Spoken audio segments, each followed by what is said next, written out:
You mentioned Garbo, of course. Talking to Swedish audience, the Swedish audience would like to know, were you competitors? Welcome to MsMojo, and today we're counting down our picks for the top 10 old Hollywood scandals you've never heard of. Now, what actually happened, what they said to each other, we will never know. For this list, we'll be looking at the most shocking, forgotten scandals of the classic Hollywood era. If we missed any of your favorite revelations, let us know in the comments below. Number 10. The Jackie Coogan suit. When it comes to child stardom, you can't talk about it without mentioning the name Jackie Coogan. As a young boy, Coogan was one of the major stars of the silent era, and one of the first child stars in the industry's history. As one of the biggest box office draws of the decade, Jackie amassed many millions of dollars for his parents. Given this was a century ago, those millions would have been more like billions today. Because Coogan was so young, his parents were to retain control over his money until he came of age. But when his father died suddenly in a car accident and his mother remarried, all of that changed. Jackie's mother remarried not long after, and the man wasn't a stranger. He was someone both she and Jackie knew very well. She chose her son's business manager as her new husband, a man named Arthur Bernstein. His new stepfather and mother stopped giving the now young adult Coogan access to any of his money and started spending it for themselves. In 1938, Coogan sued them and later won the suit, drawing considerable attention to issues surrounding compensation in child labor. The Coogan's Law demands that the child actor under 18 has a trust fund. Number 9. Alfalfa's death. Nowadays, we remember the 1990s film The Little Rascals. But in the early part of the century, those rascals were a part of the short film series Our Gang. But while the content of those short films was wholesome, the story of one of its major stars was not. Them fighting word, partner. We're cowboys from the mountain. Carl Switzer played the popular role of Alfalfa in the Our Gang movies. But when he left the series in 1940, he had some trouble moving on. Get off the motors, fellas. That trouble led to financial problems that ultimately resulted in his death. During a fight with his longtime friend over money, the friend shot Switzer and killed him. Accounts have differed over what caused the shooting, but the sad story remains the same. It's enough to run a man's appetite. Yeah. Number 8. Mae West or Jane Mast. You can't spell scandal without Mae West, but even she used a fake name every once in a while. That one fits you grand. I should come up sometime, see me. In the 1920s, West would write scandalous plays using the name Jane Mast. She also produced and starred in one of those plays, called Sex, which was a huge hit among audiences. But apparently, some religious groups felt differently. I object to the witness being harassed this way. Who's harassing who? I'm just asking for a square deal, that's all. Their influence was so strong that the police ended up arresting West and the rest of the cast. West later had to spend 10 days in jail. Someone with West's stature could have probably gotten off, but she thought it would be good publicity for the show. She wasn't wrong. In all this, do you feel that you've been doing the right thing? Show me a woman could do any better. Number 7. A stooge death. For a guy who created such a funny thing, the way Ted Healy eventually met his end was the opposite of funny. You spilled the salt. Well, what about it? Oh, spill it. Throw it right over your left shoulder this very minute. What for? Something is bound to happen if you don't. Nothing will happen. In the early part of the century, Healy was a vaudeville performer who went on to create The Three Stooges. But a night that started out in celebration cut his life short. While out at the Trocadero nightclub, Healy reportedly had an argument and got into a fight with 3 strange men. Listen, will you stop that nonsense? Now, you keep on popping off and I'm gonna smack you in the kisser. I can't hear you. I'll smack you in the kisser. By the end of the night, he would be dead. At first, MGM said that Healy died from a heart attack, but when news of his apparent injuries became public, that tune changed. While many people witnessed Healy get attacked, the police deduced he did not die because of his injuries. You know, if I didn't throw that salt over my shoulder, something might have happened. Number 6. Errol Flynn trial.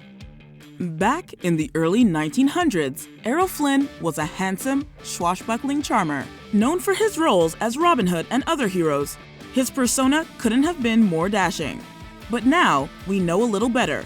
In 1942, 2 teenagers accused Flynn of assault. While Flynn was eventually found not guilty, things only progressed from there.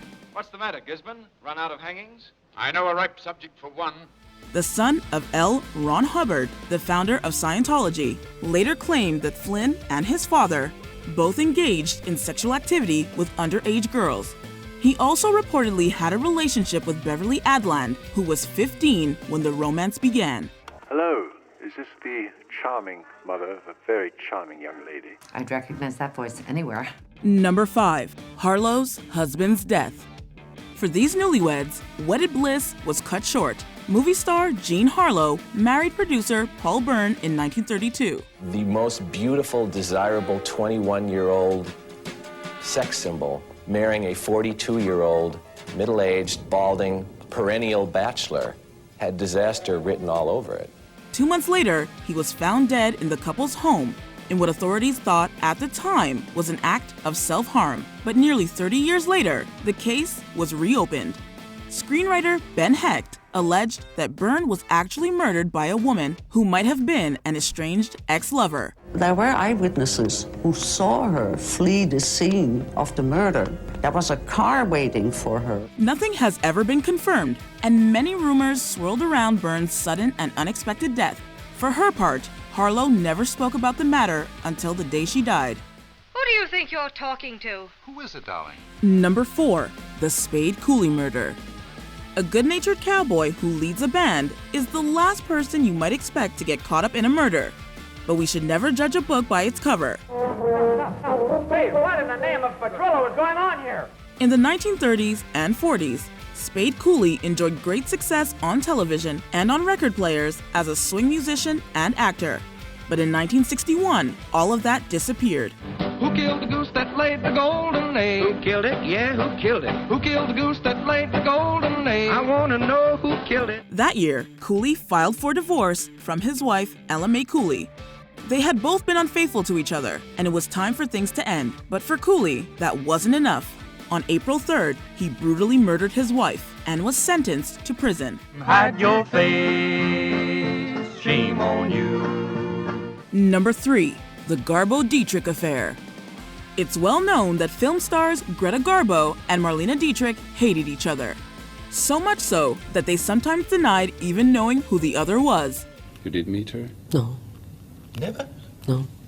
I mean, at a ball or something? No, ball? She didn't go out and I didn't go out, so how could we meet? What could have caused such animosity? The two had affairs with a few of the same men, but even that doesn't seem like it would warrant this type of hatred. Well, there's a pretty intense rumor to be discussed. In a 2000 book, an author claimed that Garbo and Dietrich had an affair while filming the 1925 German movie called The Joyless Street. Clearly, things ended badly. I'm interested only in the shortest distance between these 2 points. Must you flirt? There's no real proof of any romantic involvement between the two, and much of the footage from The Joyless Street is lost to time. But it gets you thinking. You want to know too much. Auf Wiedersehen, gentlemen. Number 2. Joan Crawford, adult film star. In the early 1930s, and then again in the 1940s, Joan Crawford was one of the most bankable stars in Hollywood. But before her star took off, there was a bit of a scandal that almost stopped everything. I'd never have taken the job if I hadn't wanted to keep us all together. In 1923, a year before she first appeared on Broadway, Crawford reportedly starred in a movie called The Casting Couch. She saw the way to get out of the slums in going into show business. There wasn't much she could do. She couldn't sing very well. She wasn't even much of a dancer. The name should give everything away, but just in case you're a bit lost, the movie was essentially an adult film. Crawford, trying to make ends meet and get her name out there, apparently starred in many adult movies around that time. Crawford repeatedly denied her involvement in The Casting Couch, but researchers have found she was blackmailed at the time because of the movie. There's a name for you ladies, but it isn't used in high society, outside of a kennel. Before we continue, be sure to subscribe to our channel and ring the bell to get notified about our latest videos. You have the option to be notified for occasional videos or all of them. If you're on your phone, make sure you go into your settings and switch on notifications. Number 1. Lana Turner's Killer Daughter. Lana Turner is one of the best-known femme fatales of the 1940s and 50s noir, particularly for her performance in The Postman Always Rings Twice. Unfortunately, moments in her real life were just as dark as the film she appeared in. Are you sure you can go through with it? After seeing that, I can go through anything. In the late 1950s, Turner began seeing known mobster Johnny Stompanato. When Turner found out what line of business Stompanato was in, she reportedly tried to break things off, which kick-started a year of physical and emotional abuse on the gangster's part. During one violent argument, Turner's teenage daughter Cheryl came to her mother's defense. Cheryl went out in the kitchen, got a butcher knife. Just when Stompanato was going to maybe cut up Lana or beat her up badly, Cheryl come out with this knife. She stabbed and killed Stompanato. A jury found that the killing was justifiable, but publicity and scandal surrounding the event was massive. It's been a part of my life ever since it happened. But I've also, let's say, grown up over the years, made a life of my own. Do you agree with our picks? Check out this other recent clip from MsMojo. And be sure to subscribe and ring the bell to be notified about our latest videos.